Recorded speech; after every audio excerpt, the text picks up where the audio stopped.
Hey, what's up YouTube? It's Saiko here, and today we're here with another NBA tier list video, and in today's tier list, we are going to be ranking all the NBA starting power forwards of this season. So if you guys are excited for today's video, hit the like button in the face. I hope you guys enjoyed the video. I still don't have a 2019 intro, which is my gaming channel intro.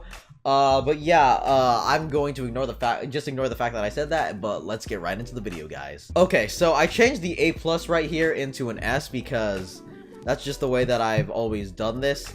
And we're just gonna start, oh wait, hold on. I'm gonna actually remove this row and turn this into F. I didn't even see the fact that this was, that there was an E right there.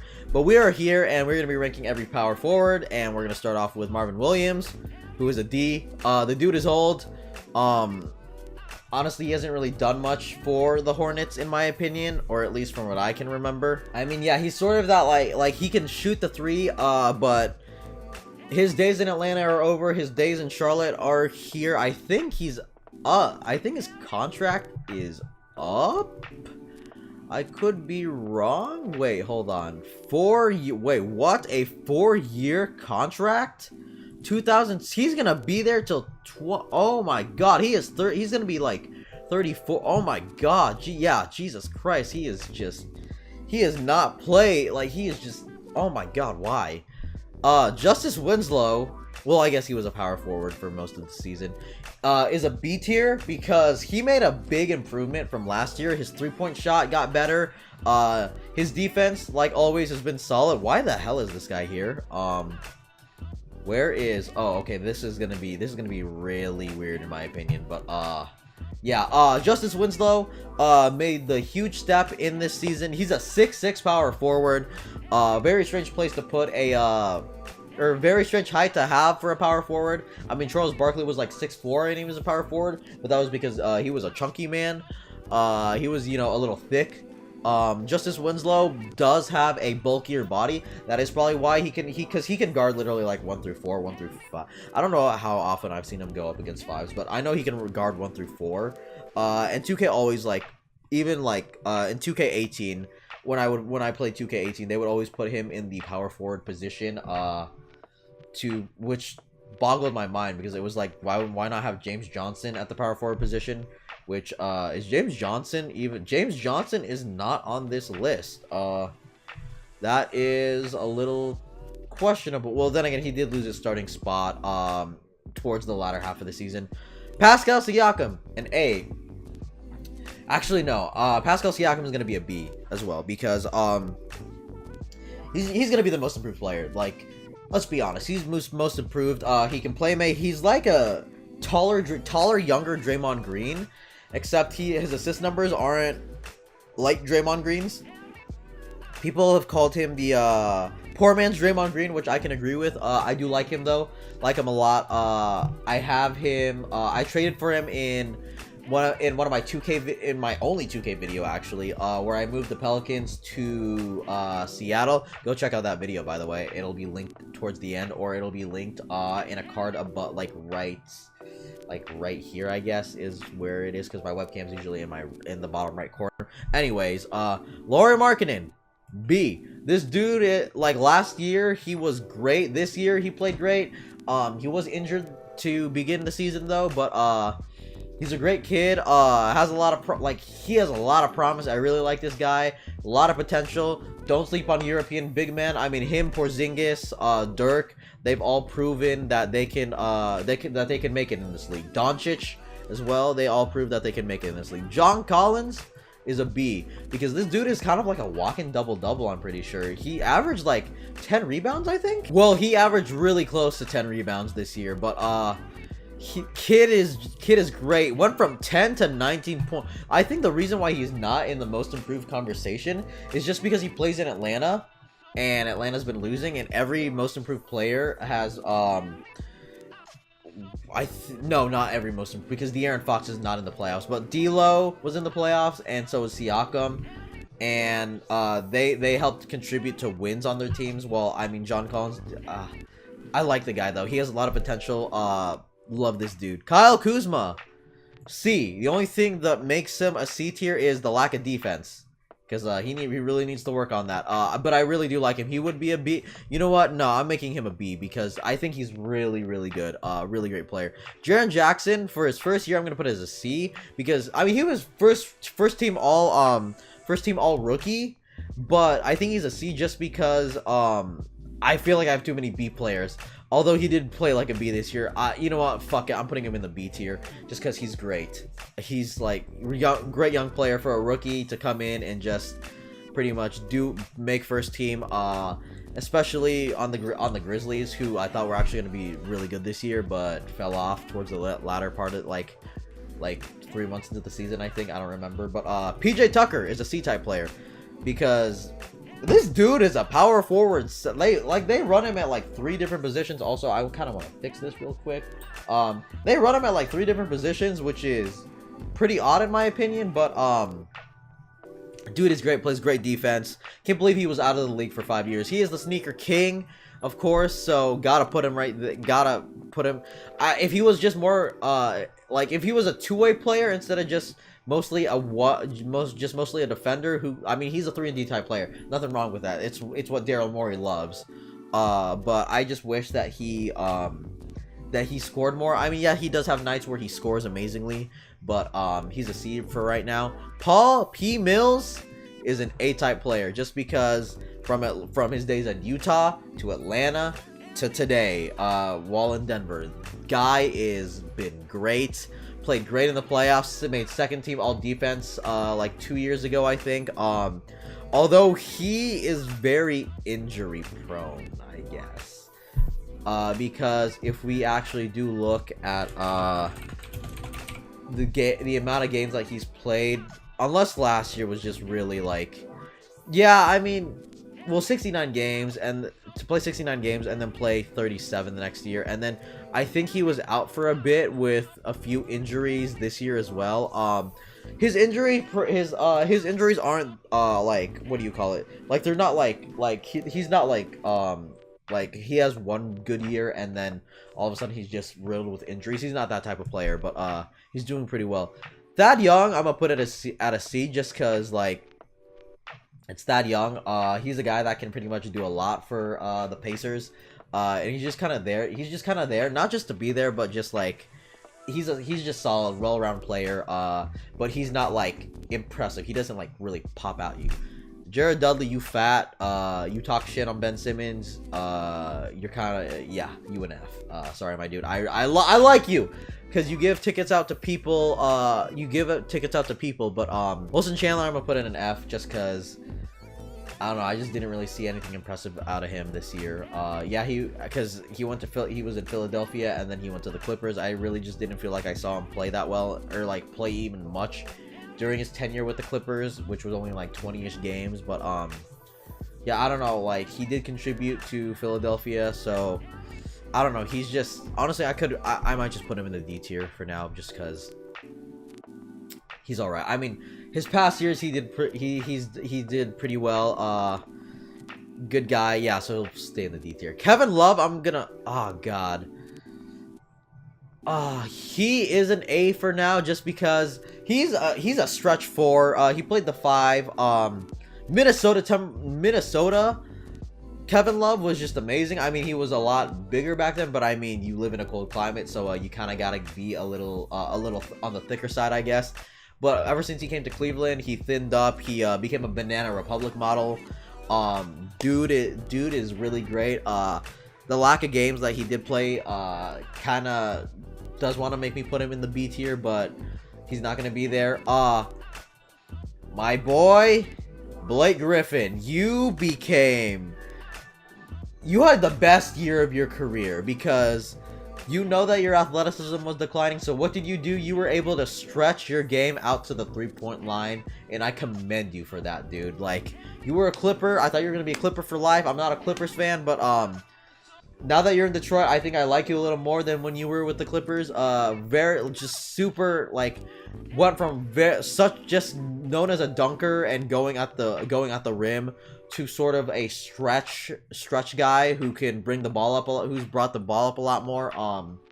Really like you, Blake Griffin. Now that you and I also respect the fact that despite that you had really bad knee swollen, like a really bad swollen knee. You still played against the Bucks. I mean, mind you, you guys got swept completely, but it is what it is.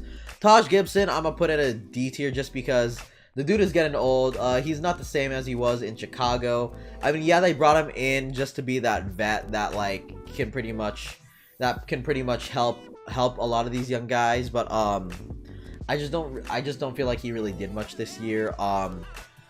He's obviously there to help Cat with his defense, but other than that, yeah, I don't know. He's just not the same as he was back then when he was in Chicago, at least.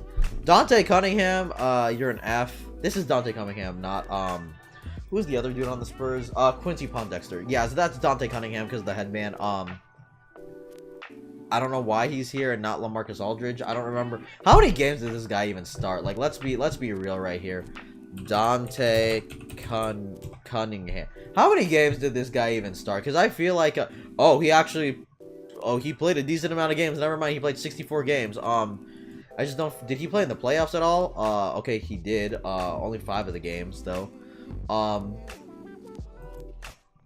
But I do have major respect because I believe that he is the dude that has had so many injuries, like where he. Was it him or was it Quincy Pondexter? I don't even remember, but what in the British? Is he from Britain? No, he's from Maryland. What the hell? Yeah, I don't know. I just don't feel like he contributed much. Yo, Derek Favors, if you could stretch the floor. I mean, you're a good big man, but stretch the floor. I mean, I know that's gonna be hard to develop a 3-point shot this late in your career, but just him and Rudy Gobert together is not a good match. Tobias Harris, who we'll get to in a bit, would be a better match for them. Aminu, you can play defense, but you're not really doing much else, honestly. I mean, yeah, defense is very important, but I don't know. I just like he's not a threat on the offensive side, so yeah, and that he's also getting kind of old. His contract isn't bad at all, but I just don't feel like he's done a lot. Bielitsa, I'm gonna put at a D as well, just because he was starting. He was playing really good in Sacramento, but then they started giving more minutes to Marvin Bagley, and then Harrison Barnes came in, and then he just kind of he had a few DNPs where he just didn't play at all. I do like him though. Solid player, a very good vet for Sacramento to have, and yeah. Markieff Morris, you're an F because you were a starter on Washington, and then you became a guy that just was like you're like an 8th or 9th man off the bench.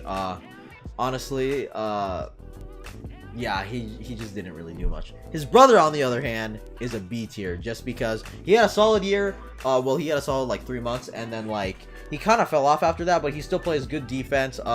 He's a great player, pretty good in my opinion. I like him. He's gonna get paid next year, or this coming summer, I believe, because he is his contract is up. However, I would like another team to sort of pick him up because I don't know if he's satisfied in Boston, especially after his comments of like we're not really a team or whatever. I don't really know. Tobias Harris is also a B. This man was pretty much a borderline all-star in my opinion. You traded Blake Griffin for Tobias Harris.